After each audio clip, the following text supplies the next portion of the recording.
Hoy nos corresponde, hermanos, la lección número 5 de nuestro temario.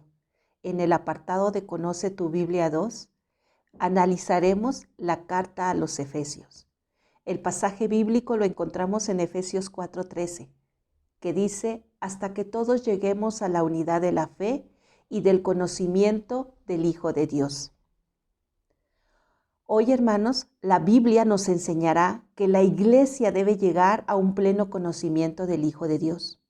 Y a partir de este conocimiento, nosotros entenderemos que solo cimentados en la palabra de Dios, vamos a poder lograr la madurez necesaria que se requiere para alcanzar la unidad de la fe. La epístola a los Efesios ha sido llamada los Alpes del Nuevo Testamento, el Gran Cañón de las Escrituras y por otros, la reina de las epístolas. No solo por su grandioso tema, sino porque presenta a nuestro Señor Jesucristo, lo revela de una manera majestuosa, hermanos. Quienes hemos podido leer a profundidad esta hermosa carta podemos darnos cuenta de este aspecto. Pablo escribe acerca de la exaltada relación entre Cristo y la Iglesia y de los resultados prácticos que dicho conocimiento debe traer a la vida de los cristianos, a nosotros. El apóstol comienza por resumir cómo el plan eterno de Dios se revela por medio de Cristo. Y luego, hermanos, va desarrollando su carta, va enseñando varias lecciones sobre la iglesia, la justicia personal, las relaciones terrenales y la relación del cristiano con Dios. En el apartado para enseñar, el primer punto que vamos a conocer sobre esta epístola es el autor, la fecha y el lugar donde fue escrita.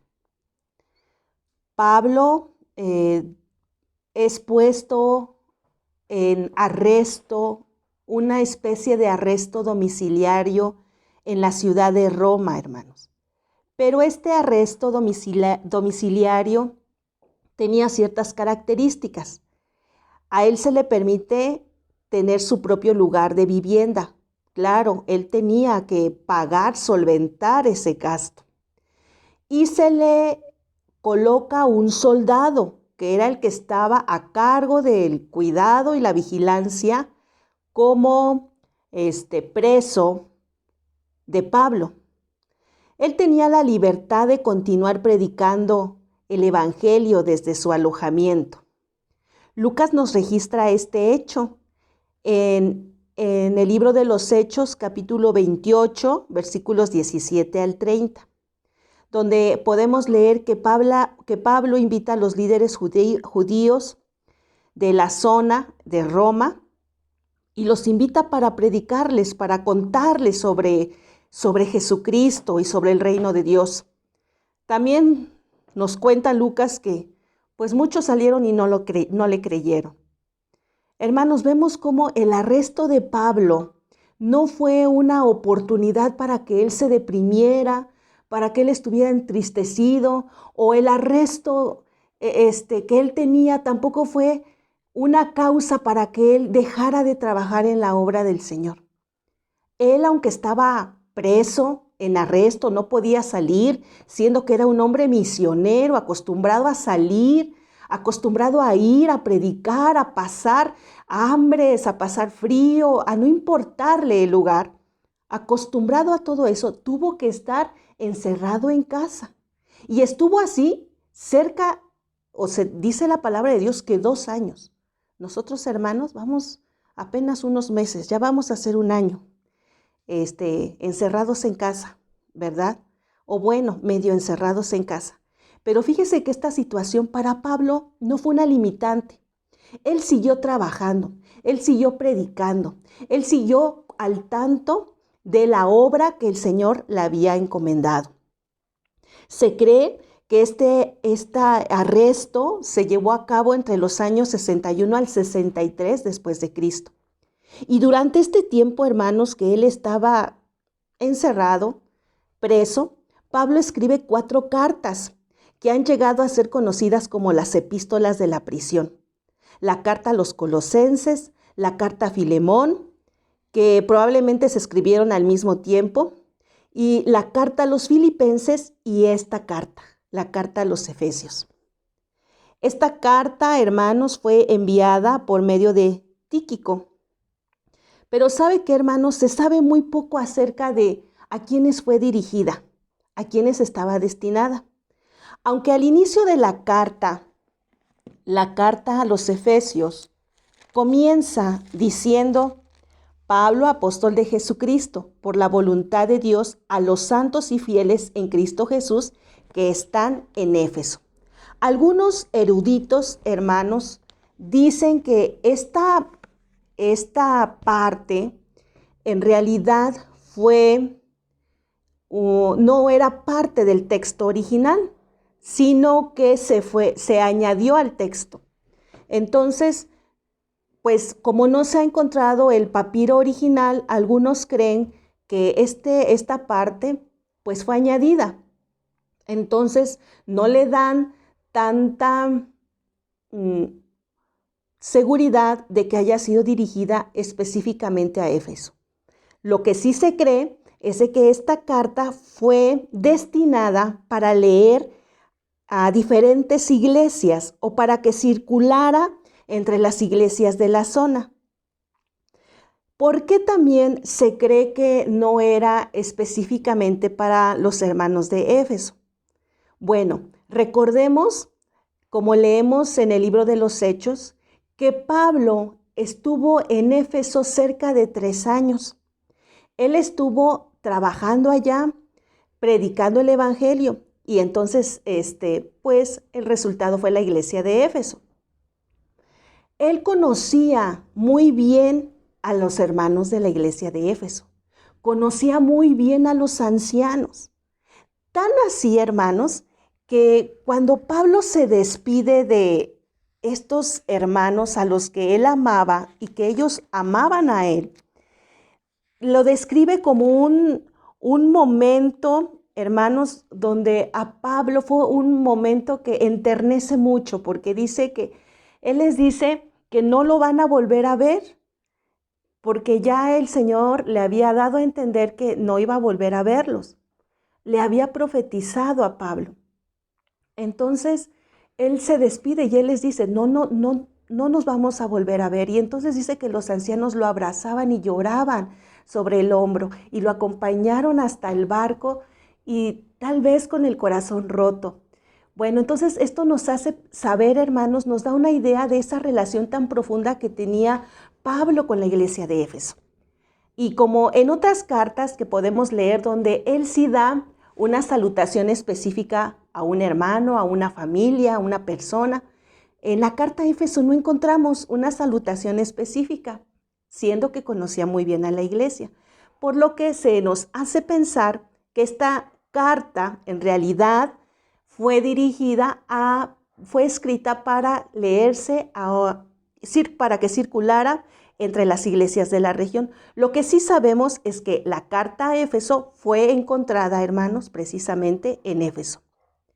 Efesios es probablemente la misma carta a que se hace referencia en Colosenses 4:16, como presentada en la Odisea mientras circulaba entre las iglesias. Aquí, hermanos, en la ilustración tenemos que Pablo vivía en una carta alquilada y pagada por él mismo. Tenemos un ejemplo de una casa y estaba custodiado por un soldado romano. ¿Por qué lo menciono, hermanos? Esto es lo que era su vida diaria de Pablo. Él no salía, él estaba en casa. Y Efesios, precisamente Efesios 6, habla acerca de la armadura, con una hermosa analogía hacia la vestimenta que utilizaba un soldado de la época. Es lo que veía Pablo, es de lo que estaba rodeado. En el punto número 2 dice la ciudad de Éfeso. Desde el año 133 a.C., con una población cercana al 500,000 de personas, Éfeso era la capital de la provincia romana de Asia y residencia oficial del gobernador. Éfeso, hermanos, estaba situada en un lugar privilegiado de la costa del Mediterráneo. porque era un puerto y tenía gran importancia en la costa occidental. Al encontrarse en la intersección de importantes rutas comerciales, entonces, hermanos, eso lo llevó a ser un centro comercial muy importante de la época. Éfeso, la ciudad de Éfeso, presumía de un templo pagano dedicado a la diosa romana Diana, Artemisa. Esto lo podemos leer en Hechos 19, del 23 al 31. Y a este templo acudían en peregrinación devotos de toda Asia y del mundo entero. Este templo también contribuía mucho a aumentar el prestigio de la ciudad. Pablo, como yo les mencionaba anteriormente, vivió ahí por cerca de 3 años completos. Leemos en el libro de los Hechos, capítulo 19, versículos del 8 al 10, en los cuales él y sus compañeros de ministerio evangelizaron el oeste del Asia Menor y estableció relaciones muy profundas con los hermanos de Éfeso. Lo podemos leer también en Hechos 20, del 17 al 38. Éfeso, hermanos, también tenía fama de ser un centro de hechicerías. Y era una ciudad, era todo una metrópoli, hermanos. Esta ciudad era considerada una de las 7 maravillas del mundo antiguo. En este contexto, en ese ambiente, como toda ciudad, hermanos, donde abunda el pecado, ahí se levantó también la obra del Señor y prosperó en una iglesia que se menciona no solamente en esta carta, sino también en el mensaje a las 7 iglesias en el libro de Apocalipsis. El mensaje teológico que encontramos en esta carta. Primeramente, hermanos, la epístola se divide en 2 secciones. La primera sección, llamada también sección doctrinal, es donde Pablo habla acerca de la posición del creyente. ¿Cuál es nuestra posición como creyentes? Del capítulo 1 al 3 podemos entender cuál es nuestra posición al ser hechos hijos de Dios. Y del capítulo 4 al 6 encontramos la siguiente sección: la vida práctica del creyente. ¿Cómo debe vivir el creyente en Cristo? En la primera sección, Pablo espera que la iglesia conozca la plenitud victoriosa de Cristo y describe cómo la gracia de Dios ha formado un solo pueblo, en medio del cual puede morar en su plenitud y gloria. Es que es a través, hermanos, de la iglesia, es a través de este pueblo que el Señor ha alcanzado y ha llamado, que va a revelar su propósito. También el apóstol declara que el secreto de Dios al fundar la iglesia ya no está oculto, sino que ha sido revelado. Él ha diseñado a la iglesia para administrar la plenitud de Cristo en todas partes, ministrando como un cuerpo vivo. En la segunda sección, hermanos, encontramos un extraordinario llamado a andar como es digno de la vocación con que fuisteis llamados. ¿Tenemos dudas de cómo caminar, hermanos, como cristianos? ¿Tenemos dudas de cuál debe de ser ahora mi responsabilidad, que soy hijo de Dios? ¿Cuál debe de ser mi compromiso, mi forma de vida, mi forma de actuar, ahora que pertenezco a la iglesia? Ahora que he aceptado a Cristo, que he decidido congregarme, que he decidido formar parte de este grupo de santos, leamos Efesios. Vayamos a Efesios. Porque Pablo en los Efesios nos presenta las implicaciones éticas y morales de la vida llena del Espíritu. También nos muestra el proceso de maduración del creyente, que permitirá crecer en las disciplinas esenciales para la triunfante vida espiritual. Hermanos, nuestra vida en Cristo debe de ser, como dice el pasaje en Proverbios, como la luz de la aurora hasta que el día es perfecto. Nuestra vida en Cristo debe de ir en aumento, cada día más semejantes a Él. No puede ser una vida estancada. Todo organismo, hermanos, debe desarrollarse. y nosotros hemos sido llamados también a crecer.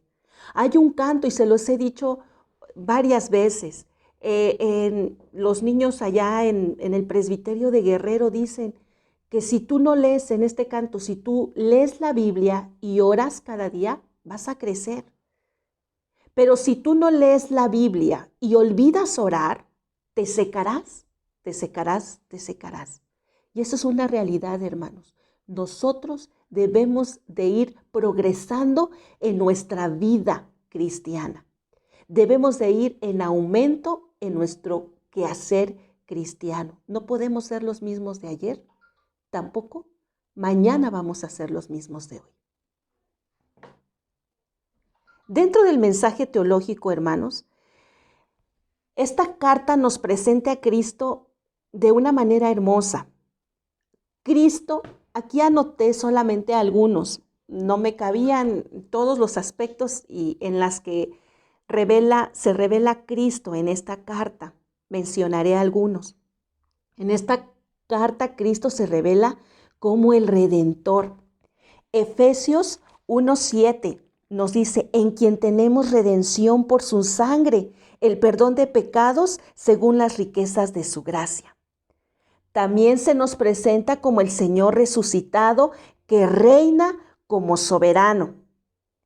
Cristo también es el pacificador que ha reconciliado al ser humano con Dios. Nosotros, hermanos, antes vivíamos apartados de Dios, lejos de Dios. El pecado que había en nosotros nos separaba de la gloria de Dios, de su gloriosa santidad. Pero Cristo, hermanos, nos reconcilió a través de su sacrificio, a través de su sangre. Por eso es nuestro pacificador. Cristo también es presentado en esta carta como la principal piedra del ángulo. En el capítulo 2, versículos del 19 al 22, leemos, así que ya no sois extranjeros ni advenedizos, sino conciudadanos de los santos y miembros de la familia de Dios, edificados sobre el fundamento de los apóstoles y profetas, siendo la principal piedra del ángulo Jesucristo mismo, en quien todo el edificio, bien coordinado, va creciendo para ser un templo santo en el Señor, y en quien vosotros también sois juntamente edificados para morada de Dios en el Espíritu. Cristo también, hermanos, se presenta aquí, es presentado como aquel en el que se hallan las inescrutables riquezas de la vida. Cuando no conocíamos a Cristo, solamente existíamos. Pero una vez que hemos conocido a Cristo, hermanos, vivimos y vivimos de manera plena y abundante. Capítulo 3, versículo 8. A mí, que soy menor que el más pequeño de todos los santos, me fue dada esta gracia de anunciar entre los gentiles el evangelio de las inescrutables riquezas de Cristo. Cristo nos ha bendecido, hermanos. Cristo ha derramado de su gracia hermosa, siendo nosotros inmerecedores. En Él hallamos esas inescrutables riquezas. Cristo también se presenta como aquel que nos arraiga en el amor de Dios. 3, 17 al 19. Para que habite Cristo por la fe en vuestros corazones, a fin de que, arraigados y cimentados en amor, seáis plenamente capaces de comprender con todos los santos cuál sea la anchura, la longitud, la profundidad y la altura, y de conocer el amor de Cristo que excede a todo conocimiento, para que seáis llenos de toda la plenitud de Dios. ¿No alaba al Señor por esto? Hermosa enseñanza podemos obtener, hermanos, de esta carta tan profunda, tan completa, hermanos. Cristo también se presenta como el dador de los dones ministeriales en el capítulo 4, versículos del 7 al 11. También se presenta como el victorioso que nos dotó la capacidad, hermanos, para que nosotros seamos victoriosos en Él. Cristo también se presenta como el esposo modelo. Y Cristo también es el dador, es la fuente del poder de los suyos. En el capítulo 6, versículo 10. En el punto 4 encontramos el bosquejo. La epístola se presenta como un arreglo en triples, como sugiere el doctor Riley en su libro Efesios, la epístola triple. Y para entender, hermanos, cómo en triples enseñanzas, Pablo nos va describiendo estas verdades gloriosas, esta doctrina maravillosa. Primeramente encontramos la triple fuente de nuestra salvación, capítulo 1, versículos del 1 al 18. ¿Por qué triple fuente de nuestra salvación? Y vemos aquí tres aspectos. Primero, el amor del Padre. Segundo, la redención por el Hijo. Y tercero, el sello por el Espíritu Santo. Vemos la primera triple enseñanza. La que sigue es la triple manifestación del poder de Dios. Él solo leemos en el capítulo 1 del versículo 19 al capítulo 2 hasta el versículo 22. El poder de Dios fue manifestado con relación a Cristo en su resurrección, ascensión y exaltación.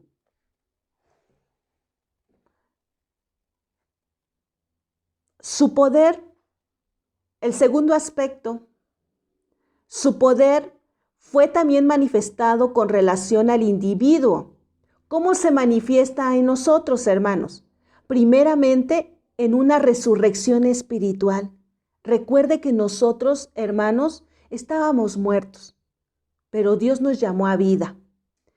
Ascensión espiritual y poder para hacer buenas obras y demostrar la gracia de Dios por la eternidad. Y la tercera manifestación del poder de Dios. Su poder fue manifestado con relación a la humanidad entera.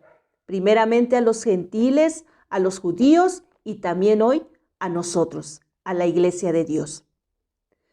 Tiene también aquí una triple declaración concerniente al apóstol Pablo. Primeramente, el ministerio de Pablo, en el capítulo 3, versículos del 1 al 9. El segundo aspecto, la oración de Pablo, del capítulo 3, versículos 13 al 19. Y aquí sí me quiero detener un momento, hermanos, que hagamos esta hermosa lectura, esta oración tan sublime del apóstol, que no nos lleva más que a inspirarnos, hermano. Que podamos pedir también, así como el apóstol pedía. Por lo cual pido que no desmayéis a causa de mis tribulaciones por vosotros, las cuales son vuestra gloria.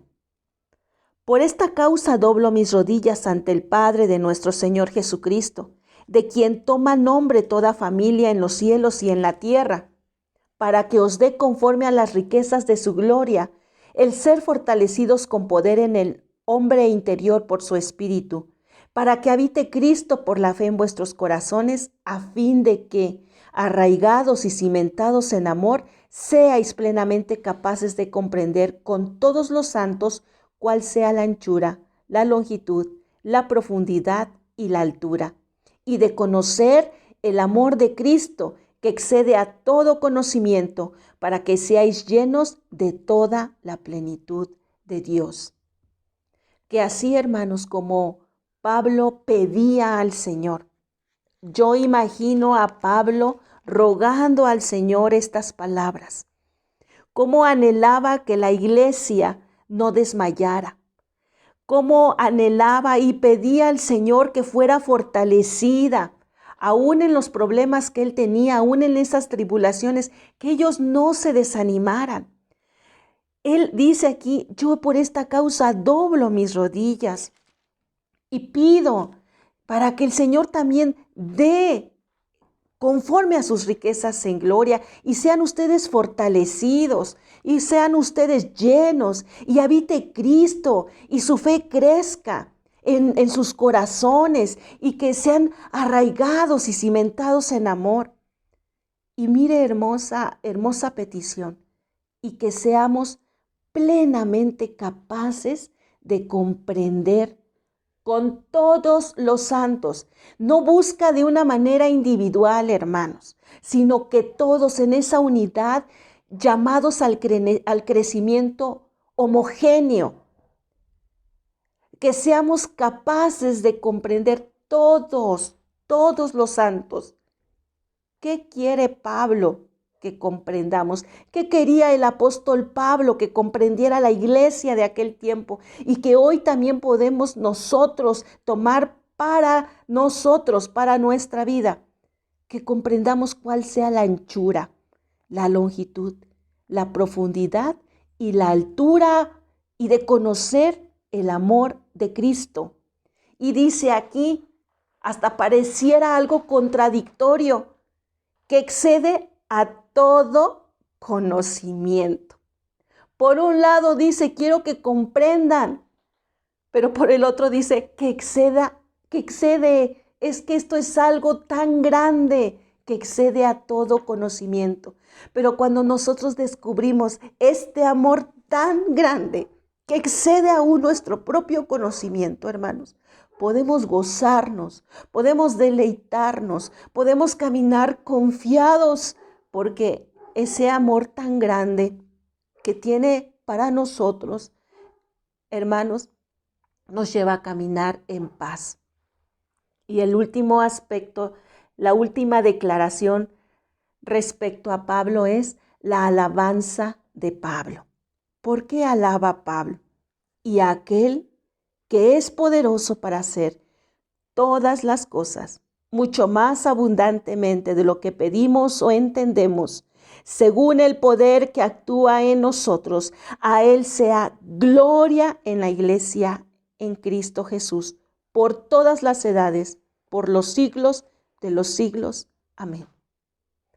Alabemos a aquel que es poderoso para hacer todas las cosas, mucho más abundantemente, hermano, de lo que necesitamos, de lo que pedimos, de lo que esperamos y aún de lo que entendemos.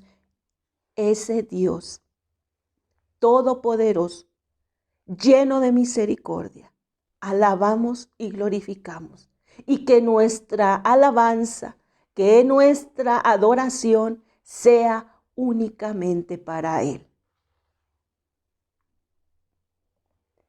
El segundo aspecto, recordemos que esta carta la dividimos en dos, en la sección doctrinal y la sección práctica, la manera de andar de la iglesia. ¿Cómo debe caminar la iglesia? Y cuando hablamos de iglesia, hermanos, nos referimos a todos nosotros, todos los llamados a ser hijos de Dios, todos aquellos que hemos aceptado a Cristo, todos aquellos hermanos que nos reunimos con el propósito de alabar y bendecir su nombre. Hermanos, porque el crecimiento, aunque Pablo quiere que crezcamos de manera individual, este crecimiento en lo individual también debe demostrarse en la multitud, en lo plural. Hermanos, la iglesia está llamada también a crecer. Y primeramente hace una exhortación triple a toda la iglesia. Y la primera es, exhorta a la unidad.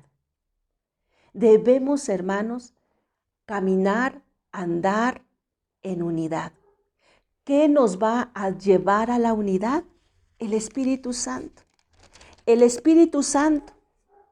Hermanos, en el capítulo 4, del versículo 1 al versículo 16, leemos esto, pero quiero centrarme. Dice aquí, yo pues preso en el Señor os ruego que andéis como es digno de la vocación con que fuisteis llamados. ¿Cómo debemos andar? Con toda humildad y mansedumbre.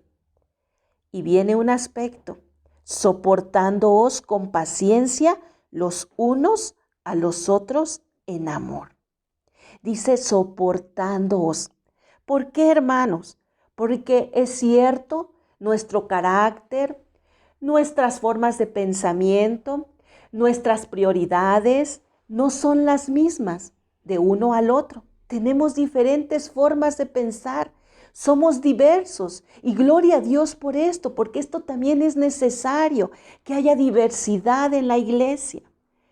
¿Por qué? Porque es necesario que unos tengan habilidades para una cosa y otros para otra, y de tal manera que nos enriquecemos. Hermanos, qué hermoso es que las necesidades en la iglesia que han surgido se han ido supliendo gracias a esa diversidad. Gracias a que unos a lo mejor tienen un talento o un trabajo para hacer ciertas tareas y otros tienen una habilidad para hacer otras. Nos vamos enriqueciendo, hermanos. Y dice entonces, solícitos en guardar la unidad del Espíritu en el vínculo de la paz. Solícitos, ¿sí? Solícitos, es decir, hermanos, atentos, es decir, diligentes. Debemos estar atentos a guardar la unidad. Si viene algo a mi pensamiento, si viene un sentir a mi corazón, es un ataque del enemigo que me hace pensar mal de mi hermano, que me hace sentir algo incorrecto, que me hace separarme de esa unidad y doy lugar a eso, o no estoy atento y no puedo identificar que es un ataque del enemigo, que es un pensamiento que el enemigo está sembrando, ya no estoy siendo solícito.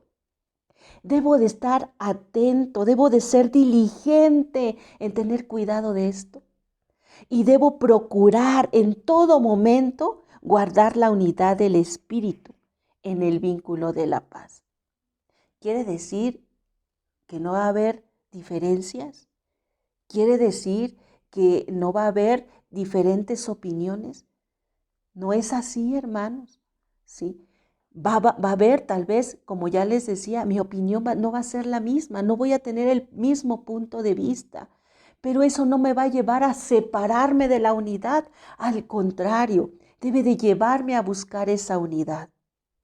El siguiente aspecto, la siguiente exhortación que nos hace es una exhortación para vivir una vida nueva.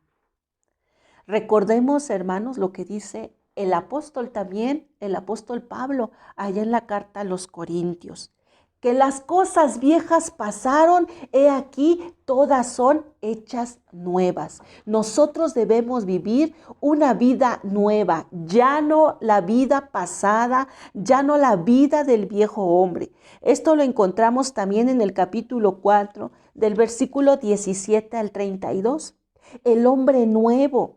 Esto pues digo y requiero en el Señor, que ya no andéis como los otros gentiles, que andan en la vanidad de su mente, teniendo el entendimiento entenebrecido, ajenos de la vida de Dios por la ignorancia que en ellos hay, por la dureza de su corazón. Dice, mas vosotros no habéis aprendido así de Cristo, hermanos. Si en verdad le habéis oído y habéis sido por él enseñados conforme a la verdad que está en Jesús, hermanos, en cuanto a la pasada manera de vivir, despojaos del viejo hombre y renovaos en el espíritu de vuestra mente. Despojaos, quítatelo. Así como cuando nos ponemos un suéter y cuando ya sentimos calor, ¿qué hacemos? Nos quitamos el suéter, nos despojamos. A esto se refiere el apóstol Pablo. Despojaos del viejo hombre, quítate ese viejo hombre, quítate esas viejas actitudes, quítate esa forma de vivir reprobada en el Señor. Y dice aquí, y renovaos en el espíritu, y revístete, y ahora ponte, ¿sí? Vestíos, dice el versículo 24, y vestíos del nuevo hombre, creado según Dios en la justicia y santidad de la verdad. Te quitas ese suéter viejo y te pones el suéter nuevo. Despójate de lo malo y revístete del hombre nuevo, creado conforme a Dios y a sus propósitos. Y la tercera exhortación, para andar de una manera nueva. ¿Cómo andamos, hermanos, de una manera nueva? Andamos en luz. Andamos en amor andamos atentos, andamos diligentemente. Esto lo leemos en el capítulo 5, versículos del 1 al 20. Andar en el amor, y andad en amor como también Cristo nos amó y se entregó a sí mismo por nosotros, ofrenda y sacrificio a Dios en olor fragante. El amor, hermanos, se nos ha hablado.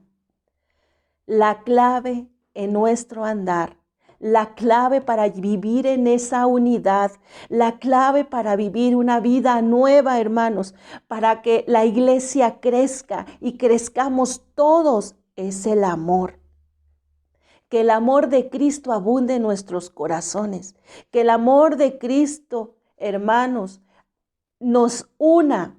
Ese sentir, ese deseo, hermanos, de convivir. Y yo doy gracias a Dios porque tal vez ahorita que no podemos, no tenemos la libertad de salir y de convivir y de vernos. Valoramos a los hermanos, valoramos a la iglesia de Cristo, nos extrañamos y nos miramos nuevamente y no podemos a veces evitar abrazarnos, expresarnos ese amor que no nace de la nada, hermanos, sino que ha sido ahí puesto por el Espíritu Santo. Es el Espíritu Santo el que pone ese amor los unos por los otros. Y hermanos, lo vamos viendo cuando muchas veces, lejos de convivir o de preferir estar con nuestra familia carnal, preferimos estar con los hermanos en Cristo. ¿No le pasa, no le sucede esto? Yo aquí en este lugar, en esta ciudad, yo tengo una tía, hermana de mi mamá, y tiene 3 hijas. Mis primos, con ellos crecí, y yo sentía cuando yo no vivía aquí, sino que vivía allá, veía a mis primos, a mi tía, y me nacía un amor y me daba un gusto verlos y disfrutaba mucho su compañía cuando llegaban de visita allá a Texcoco. Hermanos, quiero confesarle que hoy tiene meses que no visito a mi tía, que no visito a mis primos. No me nace la necesidad. Sin embargo, ahorita que llevamos ya tiempo sin verlos a ustedes, sin convivir con la iglesia, hermanos, yo los extraño, los extrañamos, anhelamos vernos, necesitamos vernos. Y nos damos cuenta cómo preferimos al pueblo de Dios. Esa obra la hace el Espíritu Santo. Ese es el amor, el sentir que Él deposita en nuestro corazón. Entonces nos llama a andar en amor. Nos llama también a andar en luz, porque en otro tiempo erais tinieblas, mas ahora sois luz en el Señor. Andad como hijos de luz. Hermanos, que nuestras obras resplandezcan. Dice, mas todas las cosas cuando son puestas en evidencia por la luz son hechas manifiestas, porque la luz es la que manifiesta todo. Brillemos en el sitio donde estamos, como dice ese canto. Brilla en el sitio donde estés. Y dice la tercera exhortación, andar de una manera nueva. Andar diligentemente, siempre atentos, hermanos, siempre atentos, siempre dándole el lugar al Señor que le corresponde en nuestra vida, siempre obedeciendo, hermanos, siendo sabios. Dice la palabra del Señor, mirad pues con diligencia cómo andéis, no como necios, sino como sabios. ¿Cómo anda una persona diligente? Y nos dice también, el apóstol Pablo nos dice también, ¿cómo es esto?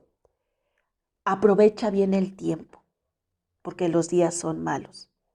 No seas insensato, sé entendido de cuál es la voluntad de Dios. Entonces, hablen entre nosotros, entre ustedes con salmos, con himnos, con cánticos espirituales, es decir, canta, alaba al Señor, aprovecha el tiempo, vive una vida diligente en el Señor, busca ser lleno del Espíritu Santo.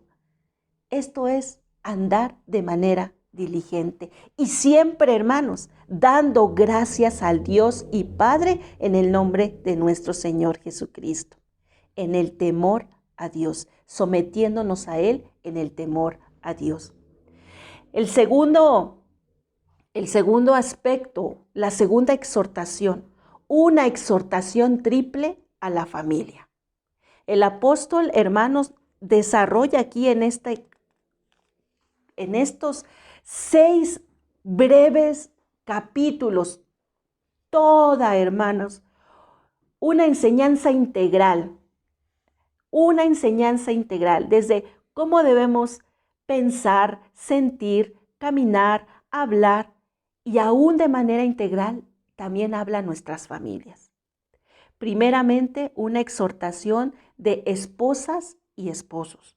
¿Cómo debemos conducirnos? Las casadas sujetas a sus maridos. El marido es la cabeza de la mujer. Así, y nos da la ilustración. Y también habla, maridos, amen a sus mujeres, así como Cristo amó a la iglesia. Hermano, ¿cómo puede usted saber si está amando correctamente a su esposa? Fácil. Si usted hace algo, usted puede pensar, ¿Cristo haría eso por su iglesia? ¿Cómo amó Cristo a la iglesia, hermano? La amó de tal manera que dio su vida por ella. ¿Usted ama de esa manera a su esposa? ¿Está dispuesto a dar la vida por ella? Esa es la forma correcta de amar, del esposo a la esposa. Y nosotras, hermanas, estamos también obligadas por el Señor, hermanos, por su palabra, a amar a nuestros esposos de la manera correcta. ¿Cómo sabemos si estamos amando a nuestros esposos de la manera correcta? ¿Estamos siendo sujetas a nuestros esposos? ¿Estamos siendo sujetas, obedientes, hermanas, por amor a nuestros esposos? Así hace esta exhortación. Y en el capítulo 5, de los versículos 22 hasta el 24, 5 del 2 al 24, podemos leer, hermanos, esta exhortación. Dice también una exhortación de hijos y padres. Y habla en ambas direcciones, hermanos. Primeramente, en el 6, hijos, obedezcan en el Señor a sus padres. Y dice la palabra del Señor, esto es justo, esto es lo correcto, esto es lo que tienes que hacer. Honra a tu padre y a tu madre. Y aún nos recuerda, es un mandamiento. Y además este mandamiento tiene una promesa para ti. Y la promesa es que te vaya bien y seas de larga vida sobre la tierra. Algo, hermanos, que yo he notado y que les he compartido a mis hijos en alguna ocasión. Yo he podido ver que los niños con los que yo crecí, los adolescentes, aquellos que estábamos en clase de párvulos, de intermedios, de secundarios y que crecimos en el Evangelio, hermanos, bueno, la verdad que son muy pocos los que permanecen en el camino del Señor.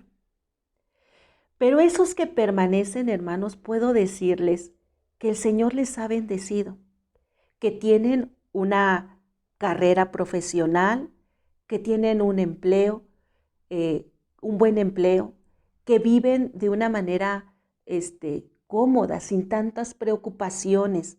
En ese sentido, el Señor les ha bendecido.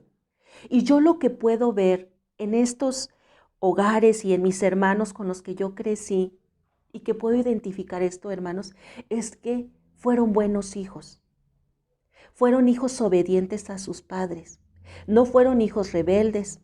No fueron hijos que les dieran problemas a sus papás, sino que siempre eran obedientes, atendían al consejo, escuchaban a sus padres. Y la bendición que yo veo a la obediencia que ellos mostraron en su niñez, en su adolescencia y en su juventud, es que hoy viven una vida adulta, hermanos, bendecidos por el Señor, en el camino del Señor, sirviendo al Señor, hermanos, y bendecidos por Él. Así que, hijos, obedezcan a sus padres. Obedezcan. Hay bendición en la obediencia. Y padres, hermanos, también habla a nosotros como padres. No provoquéis a ira a vuestros hijos.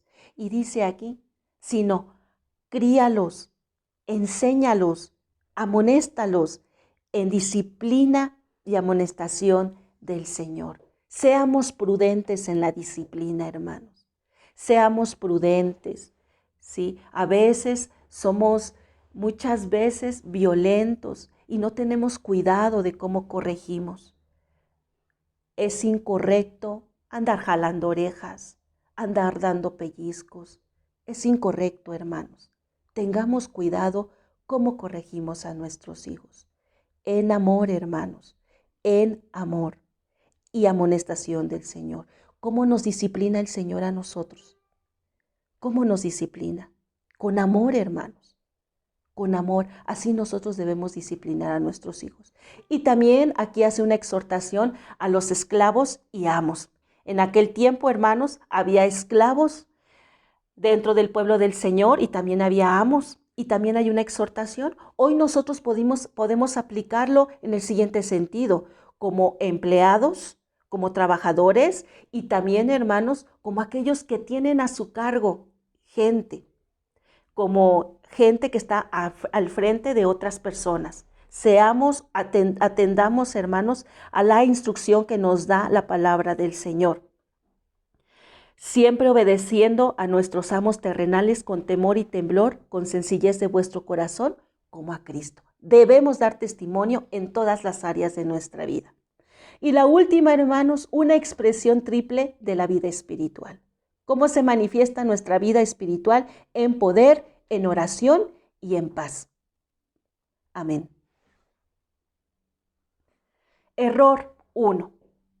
Pensar que podemos lograr nuestro crecimiento de forma individual, es decir, sin la aportación de los demás miembros de la iglesia.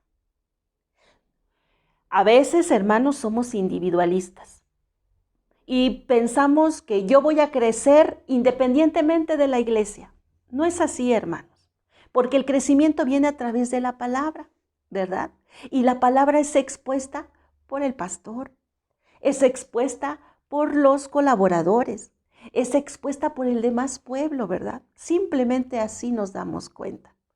Nosotros, hermanos, la Biblia nos enseña que a cada uno de nosotros nos fue dada la gracia conforme a la medida del don de Cristo. Efesios 4:7 así lo dice, con el fin de perfeccionar a los santos para la obra del ministerio, para la edificación del cuerpo de Cristo. El Señor quiere que crezcamos, hermanos, cada uno de nosotros, sí, de manera individual, pero que también ese crecimiento sea de manera colectiva, toda la iglesia. Para corregir, el Señor ha dado dones a cada miembro de la iglesia para capacitarnos y para ministrarnos unos a otros, y así podamos fomentar la unidad y la madurez de la iglesia, no olvidando que la cabeza de todo el cuerpo es Cristo. La carta a los Efesios nos instruye cómo vivir la nueva vida de pureza y sometimiento mutuo, en contraste con el viejo modo de vida sin Cristo. Hermanos, una vez más, la invitación aquí está. Debemos despojarnos del viejo hombre. Quítese el viejo hombre, que está viciado, hermanos. ¿Para qué? Para revestirnos del hombre nuevo, conforme a la voluntad y a los propósitos divinos. Debemos entender la vida cristiana como un proceso de renovación continua, como un camino de compromiso donde no falta la actitud de aceptación de la voluntad de Dios, para ser transformados en un hombre creado según Dios, en justicia y santidad verdadera. Dice un canto que cantamos muy frecuentemente. Quiero vivir en tu presencia y comprobar que estás en mí.